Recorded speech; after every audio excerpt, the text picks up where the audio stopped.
जय श्री कृष्ण। श्री कृष्ण जी की कृपा आप सब पर बनी रहे। ओम नमो भगवते वासुदेवाय नमः। आज हम इस वीडियो में वैशाख मास कब से शुरू होगा और कब समाप्त होगा, वैशाख मास के नियम क्या करें क्या नहीं करना चाहिए, वैशाख मास में स्नान दान का महत्व उस बारे में जानेंगे। तो चलिए हम शुरू करते हैं अपनी वीडियो। हिंदू कैलेंडर का दूसरा महीना वैशाख होता है। वैशाख महीने में भगवान विष्णु और भगवान कृष्ण की पूजा अर्चना का विशेष महत्व है। वैशाख महीने को सबसे पवित्र और शुभ महीनों में से एक गिना जाता है, क्योंकि यह भगवान विष्णु को बेहद प्रिय है। वैशाख महीने को माधव मास भी कहा जाता है। स्कंद पुराण में वैशाख माह के बारे में लिखा है कि न माधव मासो न कृतन युगन समन न च वेद समन शास्त्रम न तीर्थ गंगायाम समम। वैशाख के समान कोई मास नहीं है, सतयुग के समान कोई युग नहीं है, वेद के समान कोई शास्त्र नहीं है और गंगा जी के समान कोई तीर्थ नहीं है।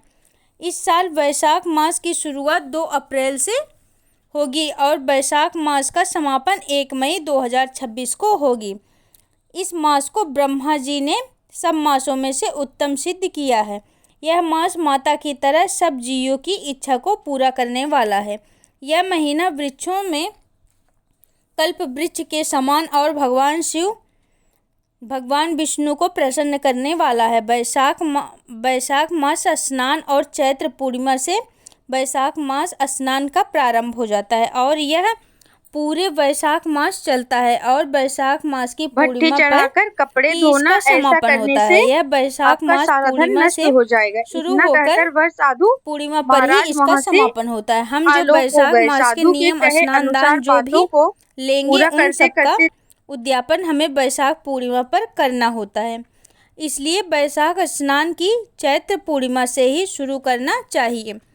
चैत्र पूर्णिमा के दिन हनुमान जयंती भी होती है, जो कि बहुत ही ज़्यादा शुभ दिन होता है। वैशाख मास को धन प्राप्ति और पुण्य प्राप्ति स्नान दान का महीना कहा गया है। वैशाख मास में स्नान दान करके और भगवान की उपासना करके जीवन के सभी कष्टों से मुक्ति मिलती है। स्कंद पुराण के अनुसार वैशाख मास के देवता भगवान मधुसूदन हैं। वैशाख मास बहुत ही पुण्यदायक है। यह मनुष्यों को सुख देने वाला, पापों का अंत करने वाला है और मनुष्यों की हर मनोकामना पूर्ण करने वाला है। 12 महीनों में वैशाख, कार्तिक और माघ यह तीनों महीना है जो भगवान श्री हरि विष्णु को सबसे अधिक प्रिय है। वैशाख मास देवताओं द्वारा भी पूजित है। स्कंद पुराण और पद्म पुराण में वैशाख मास का महत्व बताया गया है। पुराणों में कहा गया है कि वैशाख मास में जो व्यक्ति सूर्य उदय से पहले उठकर स्नान दान व्रत करता है और भगवान विष्णु का कृपा पात्र होता है। स्कंद पुराण में उल्लेख मिलता है कि महारथ नामक राजा ने केवल वैशाख स्नान करके वैकुंठ धाम प्राप्त किया है और भगवान विष्णु की कृपा प्राप्त की थी। वैशाख मास में किए गए कोई भी पुण्य कार्य गरीबी से और दरिद्रता दूर करती है और हमें अपने मनोवांछित फलों की प्राप्ति होती है। वैशाख मास के महीने को अच्छे फल प्राप्ति वाला महीना भी कहते हैं। वैशाख मास के दान पुण्य करने का विशेष महत्व है। वैशाख मास में पवित्र नदियों में स्नान करना चाहिए, कथा और व्रत पूजन करना चाहिए। इसके बाद जितनी आपकी सामर्थ्य हो उतना दान जरूर करना चाहिए। पद्म पुराण के अनुसार वैशाख मास में प्रातः स्नान करने का महत्व अश्वमेघ यज्ञ के समान है। वैशाख मास में क्या करना चाहिए? वैशाख मास का स्नान चैत्र पूर्णिमा से शुरू करें और हर रोज सूर्य उदय से पहले उठे नित्य क्रिया से निवृत्त होकर उसके बाद गंगा जल, नदी, पवित्र सरोवर, तालाब, कुआं या बावड़ी में स्नान करें। अगर इन सब में स्नान करना संभव न हो तो घर पर ही शुद्ध जल से स्नान करें। स्नान करने से पहले शुद्ध जल में थोड़े से तिल और गंगा जल मिलाकर स्नान करना चाहिए। और स्नान के करने के बाद साफ सुथरे कपड़े धारण करें। जब चैत्र पूर्णिमा को पहला स्नान करें तो बैसाख स्नान का संकल्प लेते हुए भगवान से प्रार्थना करें, हे मधुसूदन, हे माधव, सूर्य के मेष राशि में स्थित होने पर मैं वैशाख मास में स्नान करूंगी। आप इसे निर्विघ्न पूरा करें। वैशाख मास में स्नान करने के बाद सबसे पहले सूर्य देव को जल अर्पित करें। ऐसा माना जाता है कि सूर्य की पहली किरण से साथ ही अर्पित किया हुआ जल सीधा भगवान विष्णु को मिलता है। देव को जल पूर्व दिशा की तरफ मुख करके तांबे के लोटे में देना चाहिए और सूर्य देव को अर्घ्य देने वाले जल में आप लाल फूल, कुमकुम और अक्षत डालें तो ज़्यादा अधिक फलदायी होगा। सूर्य देव को जल देते समय कभी भी सीधा जल जमीन पर ना दे, उसके नीचे या तो आप कोई गमला रखें या फिर आप कोई पात्र रखें। सूर्य देव को जल अर्पित करने के बाद ही आप अपनी पूजा का पाठ करें। वैशाख मास में पूजा पाठ करने जीवन समस्याओं से मुक्ति पाई जाती है और भगवान विष्णु से कोई भी मंत्र का ज़्यादा से ज़्यादा जप करें। अगर संभव हो तो वैशाख मास का व्रत भी धारण कर सकते हैं। व्रत, स्नान, दान पालन करने से वैशाख मास का पूरा फल मिलता है। अगर वैशाख मास का पूरे महीने का व्रत नहीं कर सकते हैं तो वैशाख मास में पड़ने वाले मुख्य व्रतों को भी कर सकते हैं। वैशाख मास के कुछ नियम, अगर आप में सामर्थ्य या शक्ति है तो आप इन नियमों का पालन कर सकते हैं। वैशाख मास में जमीन पर सोना चाहिए, रोज तुलसी की पूजा करनी चाहिए, तुलसी के सामने दीपक जलाना चाहिए, गंगा जल स्नान करें, पीपल और आंवले की पूजा करनी चाहिए। भगवान विष्णु को तुलसी दल रोज अर्पित करें। वैशाख मास में भगवान विष्णु के साथ साथ माता लक्ष्मी की आराधना जरूर करें। वैशाख के महीने में माता लक्ष्मी को गुलाब या कमल का फूल जरूर अर्पित करें, इससे धन धान्य की प्राप्ति होती है। वैशाख पूर्णिमा पर पवित्र नदियाँ में दीपदान का बहुत अधिक महत्व होता है। वैशाख मास व्रत के नियम। वैशाख मास का व्रत चैत्र पूर्णिमा से लेकर वैशाख पूर्णिमा तक कर सकते हैं। एक समय शुद्ध सात्विक भोजन करें।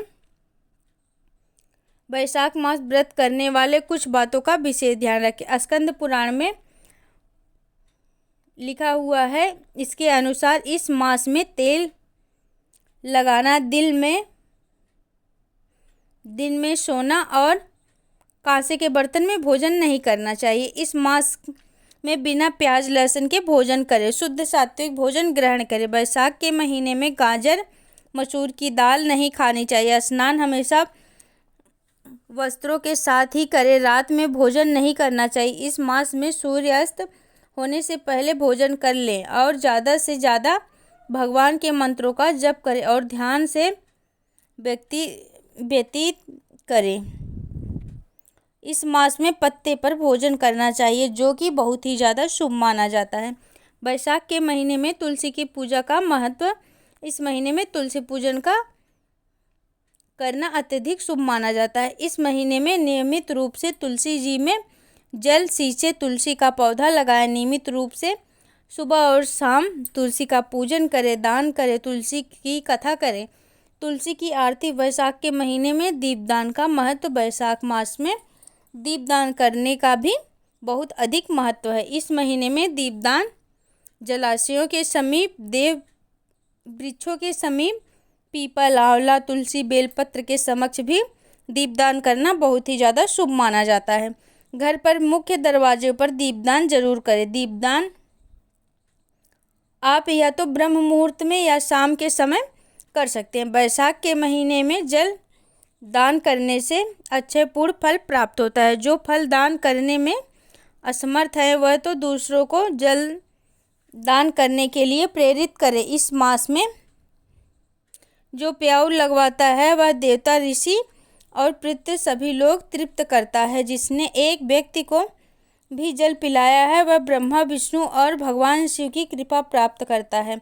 वैशाख मास में पानी की इच्छा वालों को पानी, छाया वालों को छाया, गर्मी से शीश व्यक्ति को पंखा, जूते, चप्पल आदि का दान करना चाहिए। इन दोनों से 10,000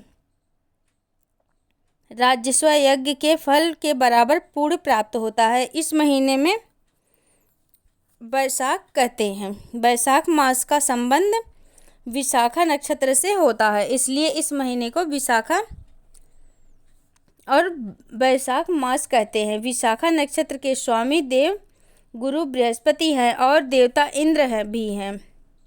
इसी कारण पूरे महीने में स्नान, दान, व्रत, पूजा पाठ करने का विधान है। धार्मिक मान्यता है कि वैशाख महीने में किए गए दान से मिलने वाला पुण्य कभी समाप्त होता है। वैशाख मास का महत्व क्या? आप धार्मिक मान्यताओं के अनुसार वैशाख मास की विशेषता यह है कि इस मास से अधिपति भगवान विष्णु माने गए हुए हैं, इससे उनकी पूजा की जाती है। इस पूरे माह में तुलसी के पत्तों का उपयोग भगवान विष्णु की पूजा में किया जाता है। वैशाख मास में भगवान विष्णु और परशुराम की पूजा की जाती है। इसके अलावा आप इस महीने में गीता का पाठ करना लाभकारी माना जाता है। वैशाख के महीने में श्री बांके बिहारी जी के चरण दर्शन भी होते हैं। इस प्रकार धार्मिक दृष्टि से वैशाख महीना बहुत ही खास होता है। आज से हम वैशाख मास का महत्व सुनेंगे, तो चलिए हम अपना वैशाख मास का पहला अध्याय शुरू करते हैं। श्रुत जी कहते हैं, महात्मा नारद से यह वचन सुनकर राज ऋषि अम्बरीश ने विस्मित होकर कहा, महामुनि आप अगहन आदि पवित्र महीनों को छोड़कर वैशाख मास की इतनी प्रशंसा क्यों करते हैं? उसी को सब मासों में श्रेष्ठ क्यों बतलाते हैं? यदि माधव माँ सबसे श्रेष्ठ हैं और भगवान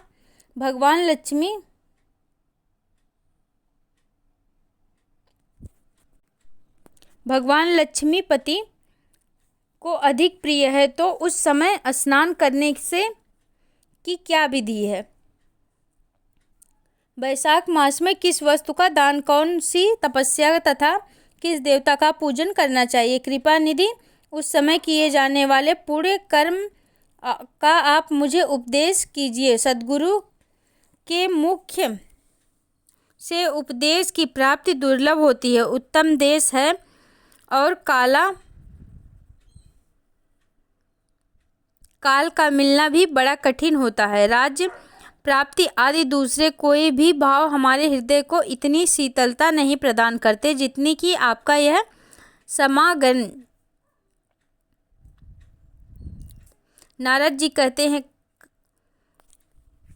कहा राजन सुनो, मैं संसार के हित के लिए तुमसे माधव मास की विधि का वर्णन करता हूँ। जैसा कि पूर्व काल में ब्रह्मा जी ने बतलाया था, पहले तो जीव का भारतवर्ष में जन्म होना ही दुर्लभ है, उससे भी अधिक दुर्लभ है वह मनुष्य की योनि में जन्म।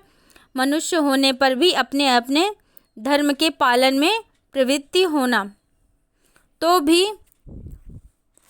कठिन है, उससे भी अत्यंत दुर्लभ भगवान वासुदेव में भक्ति और उसके होने पर भी माधव मास में स्नान आदि का सुयोग मिलना तो और भी कठिन है। माधव मास माधव को बहुत प्रिय है। वैशाख को पाकर जो विधि पूर्वक स्नान, दान तथा जप आदि का अनुष्ठान करते हैं वे ही मनुष्य धन्य और कृत्य हैं। उनके दर्शन मात्र से प्राणियों के सभी पाप दूर हो जाते हैं और वे भगवत भाव से भावित होकर धर्म आचरण के अभिलाषी बन जाते हैं। वैशाख मास के जो एकादशी से लेकर पूर्णिमा तक अंतिम 5 दिन हैं, वे समूचे महीने के समान महत्व रखते हैं। राजेंद्र, जिन लोगों ने वैशाख मास में भांति भांति के उपचारों द्वारा मधु दैत्य के मारने वाले भगवान लक्ष्मीपति का पूजन कर लिया, उन्होंने अपने जन्म का फल पा लिया। भला कौन सी ऐसी अत्यंत दुर्लभ वस्तु है जो वैशाख के स्नान तथा विधि पूर्वक भगवान के पूजन से नहीं प्राप्त होती है? जिन्होंने दान, होम, जप, तीर्थ में प्राण त्याग तथा संपूर्ण पापों का नाश करने वाले भगवान श्री नारायण का ध्यान नहीं किया, उन मनुष्य का जन्म इस संसार में व्यर्थ ही समझना चाहिए। जो धन के रहते हुए भी कंजूसी करता है, दान आदि किए बिना ही मर जाता है, उसका धन व्यर्थ है। राजन, उत्तम कुल में जन्म, अच्छी मृत्यु, श्रेष्ठ भोग, सुख, सदा दान करने से अधिक प्रसन्नता, उदारता तथा उत्तम धैर्य, यह सब कुछ भगवान श्री विष्णु की कृपा से ही प्राप्त होते हैं। महात्मा नारायण के अनुग्रह से ही मनोवांछित सिद्धियां मिलती हैं। जो कार्तिक के माघ में माधव को प्रिय लगने वाले वैशाख मास में स्नान दान करके मधुहंता लक्ष्मीपति दामोदर की विशेष विधि के साथ भक्तिपूर्वक पूजा करता है और अपनी शक्ति के अनुसार दान देता है, वह मनुष्य इस लोक का सुख भोगकर अंत में श्री हरि के पद को प्राप्त होता है। भूख जैसे सूर्य उदय होने पर अंधकार नष्ट हो जाता है, उसी प्रकार वैशाख मास में प्रातः स्नान करके से उनके जन्मों का उपार्जित पाप राशि नष्ट हो जाती है। यह बात ब्रह्मा जी ने मुझे बताई थी। भगवान श्री हरि विष्णु ने माधव मास की महिमा का विशेष प्रचार किया है, अतः इस महीने के अंत आने पर मनुष्यों को पवित्र करने वाले पूर्ण जल से परिपूर्ण गंगा तीर्थ, नर्मदा तीर्थ, यमुना तीर्थ अथवा सरस्वती तीर्थ से सूर्य उदय होने से पहले स्नान करके भगवान मुकुंद की पूजा करनी चाहिए। इससे तपस्या का फल भोगने के पश्चात अक्षय सुर की प्राप्ति होती है। भगवान श्री नारायण अनाम में रोग व्याधि से रहित हैं। उन गोविंद देव की आराधना करके तुम भगवान का पद प्राप्त कर लेंगे। राजन देवाधिदेव लक्ष्मीपति पापों का नाश करने वाले हैं। उन्हें नमस्कार करके चैत्र पूर्णिमा को इस व्रत का आरंभ करना चाहिए। व्रत लेने वाला पुरुष यम नियमों का पालन करके शक्ति के अनुसार कुछ दान करके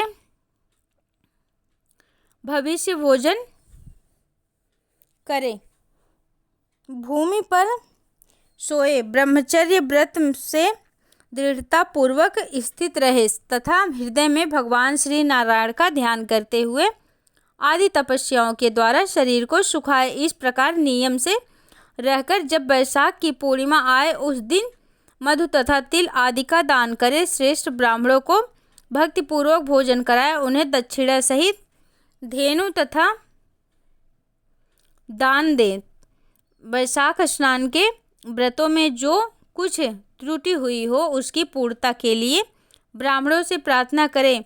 भोपाल जिस प्रकार लक्ष्मी जी जगदीश्वर माधव की प्रिया हैं, उसी प्रकार माधव मास में मधुसूदन को बहुत प्रिय है। इस तरह उपयुक्त नियमों के पालन पूर्वक 12 वर्षों तक वैशाख स्नान करके अंत में मधुसूदन की प्रशंसा के लिए अपनी शक्ति के अनुसार व्रत का उद्यापन करें। अम्बरीश पूर्व काल में ब्रह्मा जी के मुख से मैंने जो कुछ सुना था वह सब वैशाख मास का महत्व तुम्हें बतला दिया।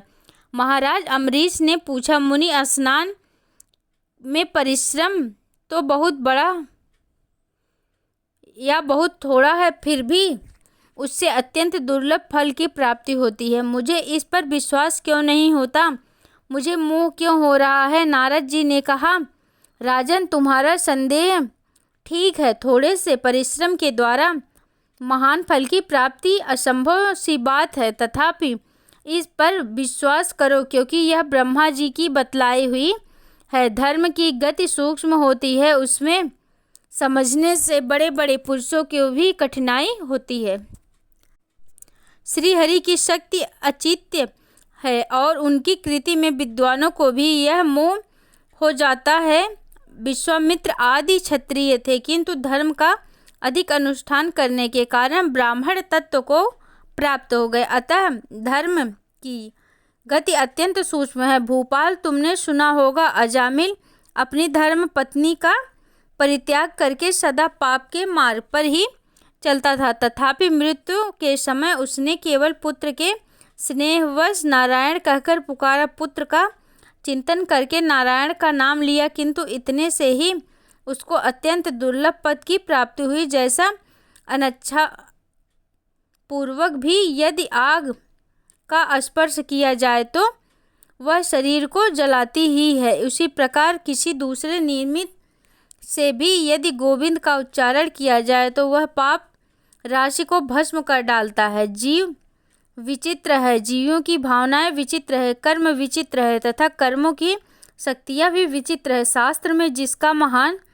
फल बताया गया है वही कर्म महान है, फिर वह अल्प परिश्रम साध्य हो या अधिक परिश्रम साध्य। छोटी सी वस्तु से भी बड़ी से बड़ी वस्तु का नाश होता देखा जाता है। जरा सी चिंगारी से बोझ के बोझ तिनके स्वाहा हो जाते हैं। जो कृष्ण के भक्त हैं उनके अनजाने में किए हुए हजारों हत्याओं से भी युक्त भयंकर पातक तथा चोरी आदि पाप भी नष्ट हो जाते हैं। वीर जिसके हृदय में भगवान श्री हरि विष्णु की भक्ति है वह विद्वान पुरुष यदि थोड़ा सा भी पुण्य कार्य करता है तो वह अच्छे फल की प्राप्ति देने वाला है। अतः माधव मास में माधव की भक्ति पूर्वक आराधना करके मनुष्य की अपनी मनोवांछित कामनाओं को प्राप्त कर लेता है। इस विषय में संदेह नहीं करना चाहिए। शास्त्रों उत्तक विधि से किया जाने वाला छोटे से छोटा कर्म क्यों ना हो उसके द्वारा बड़े से बड़ा पाप भी क्षय हो जाता है तथा उत्तम कर्म की वृद्धि होने लगती है। राजन,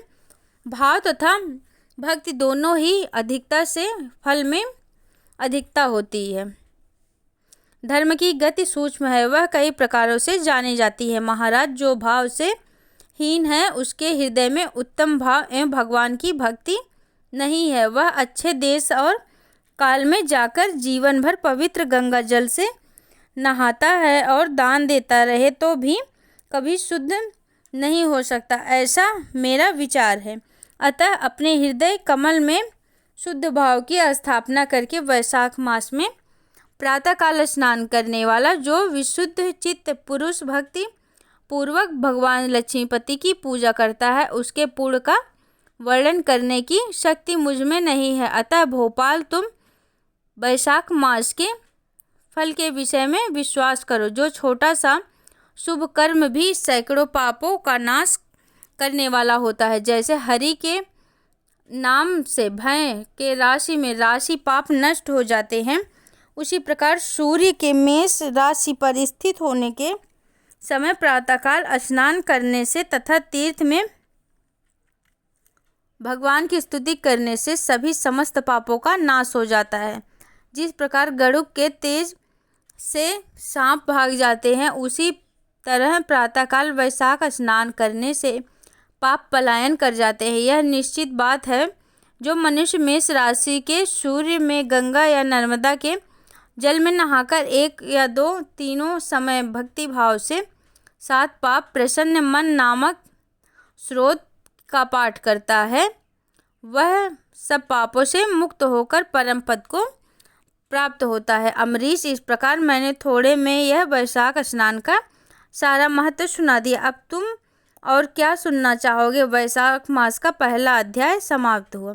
ओम नमो भगवते वासुदेवाय।